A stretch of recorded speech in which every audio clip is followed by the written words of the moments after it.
I was reading about certain concepts in financial accounting, and I got really curious about who would come up with this dual entry system in accounting. Who would come up with it?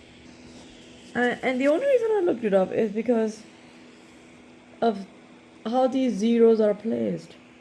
All right, this is the uh, journal entry journal entry exercise, and we are categorizing these journal entries into these T accounts. Uh, so and then they said the zero is on the normal side. The normal side is the side that increases that transaction item. And then I got really curious. I said, who would come up with this? What is that brain like? It turned out to be him. It says Luca Pacioli. Oh, this is very bad. This is very strange. I shouldn't say bad, but I was in the middle of reading it, and I happened to have taken a screenshot with the exact same search.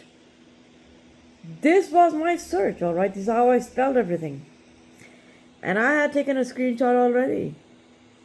So basically it had said that these people, Luca Pacioli, an Italian mathematician, had made this concept explained this concept and made this more accessible. He used the terms that made this whole concept more accessible, this double entry bookkeeping.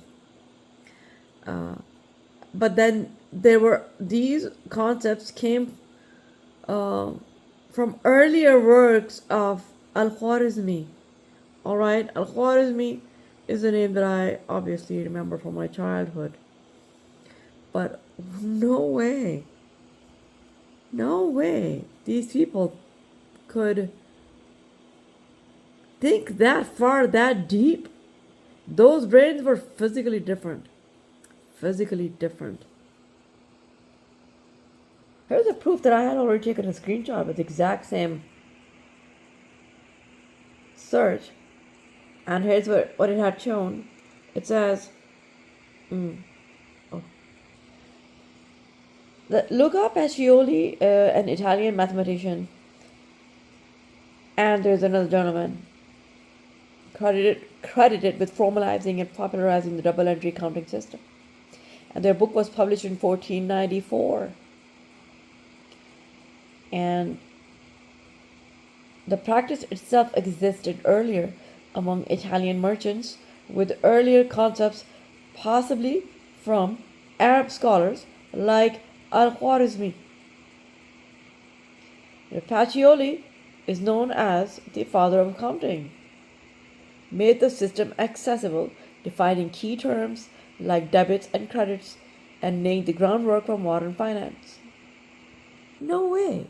The fact that he was able to do this, the fact that he did this, that man had a different brain.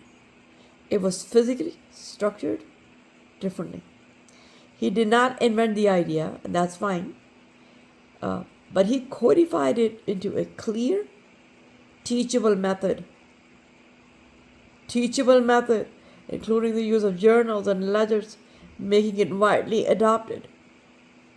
The concepts, including balancing debits and credits, were present in earlier systems, with some scholars pointing to practices by 11th century Egyptian bankers and mathematical principles from Al-Khwarizmi.